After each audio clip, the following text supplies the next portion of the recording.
Hi, everybody. This is Elenbaas from Nightlight Astrology, and these are your horoscopes for the month of August 2019. So this is the Sun and Rising sign horoscope for Taurus. All right, so this month it gets off to a pretty fast start thanks to a new moon in Leo that had featured a big square to Uranus in your home sign of Taurus on July 31st. That's really toning the entire month of August. So let's take a look at that first.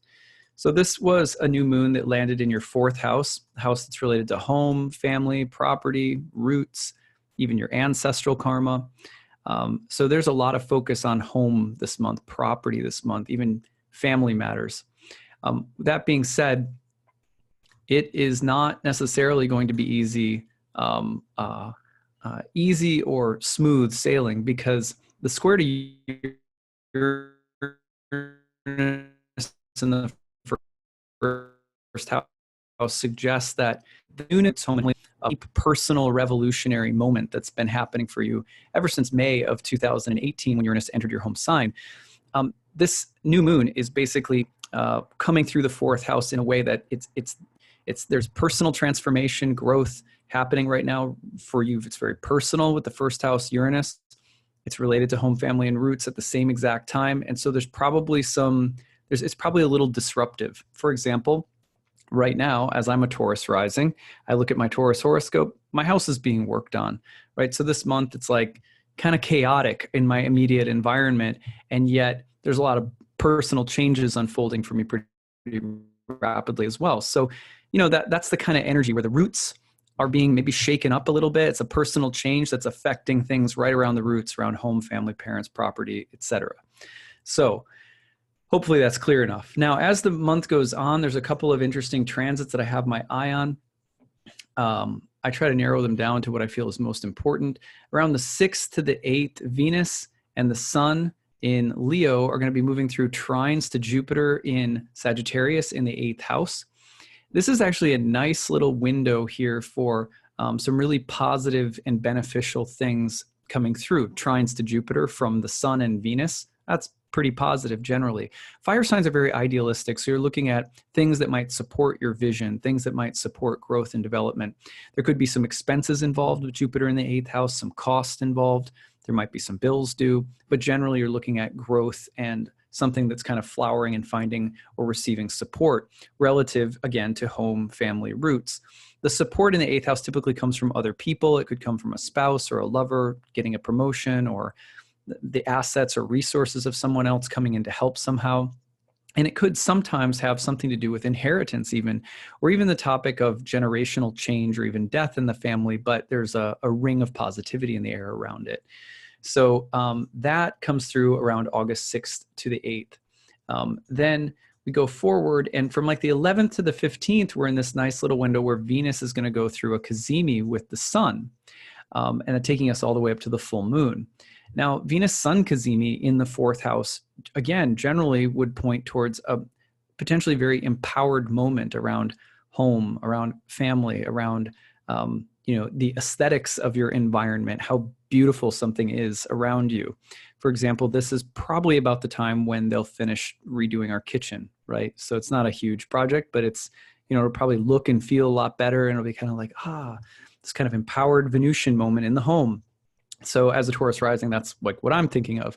But there can be a lot of other things too, like, for example, just positive relational connections that have something to do with your home environment, hiring someone to come into the home and do something, and it's really like, you get a good deal on it, or, moving in with someone that you love, or buying a house together, or, something that's Venusian, love, harmony, beauty, etc., and that's related to home, family, and roots, really empowered right around that time. Now that takes us right up to the full moon, and the full moon is coming through on the 15th, and the full moon is going to place all of the emphasis on your career house.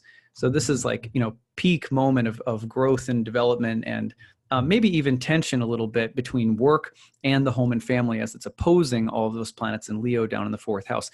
So the questions about, where, if you're thinking about moving, for example, where do I want to live, and how am I balancing the different elements of my, my life. What do I need in terms of my work environment and where I want to work, and what do I need in terms of my home environment? So, tensions between your sort of public role in the world and your private home life, they could be a little pronounced around that time. But overall, the focus of the full moon is really in your career house this month. So there's probably some fruitful developments around there to be had around August 15th. So you'll see that emphasis on career around the middle of the month. And apologize if you can hear them working on my house downstairs.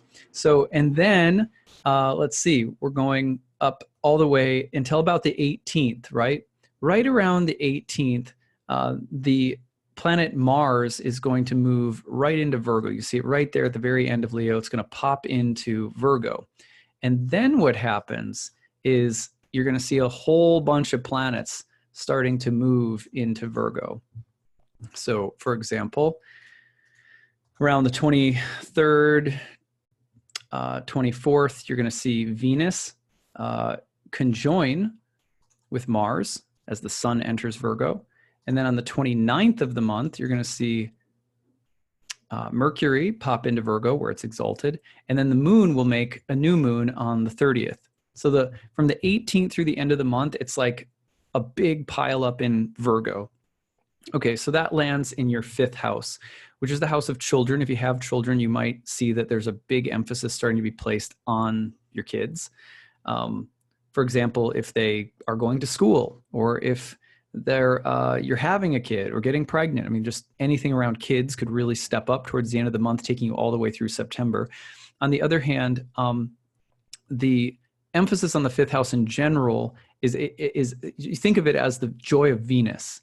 It's a house that's traditionally related to everything Venusian: romance, beauty, creativity, the arts, sort of women and children, laughter, like all this kind of thing. It's also related to, pleasure. And with Virgo, sometimes there's a question about, like, is this healthy? Is this unhealthy? Am I being prude? Am I being too much? Am I, kind of like that. So, evaluating what is an appropriate form of happiness or pleasure and what isn't, you may start to, become really fixated on that towards the end of the month.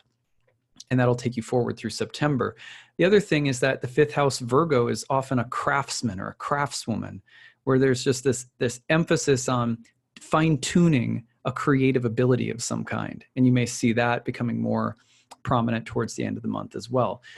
This Virgo 5th house energy also has a lot to do potentially with our sexuality, with a Venus-Mars conjunction in that house, and just how we're feeling about our sexuality in a general way. Like if you're in a relationship, Virgo season comes along, and sometimes we just get a little insecure, or we are a little bit more hesitant to be intimate because we're being really hard on ourselves, or we don't like the way we look, or whatever. On the other hand, sometimes just the way that criticism can enter into relationships, intimate spaces in general. So you want to be a little bit careful about that towards the end of the month.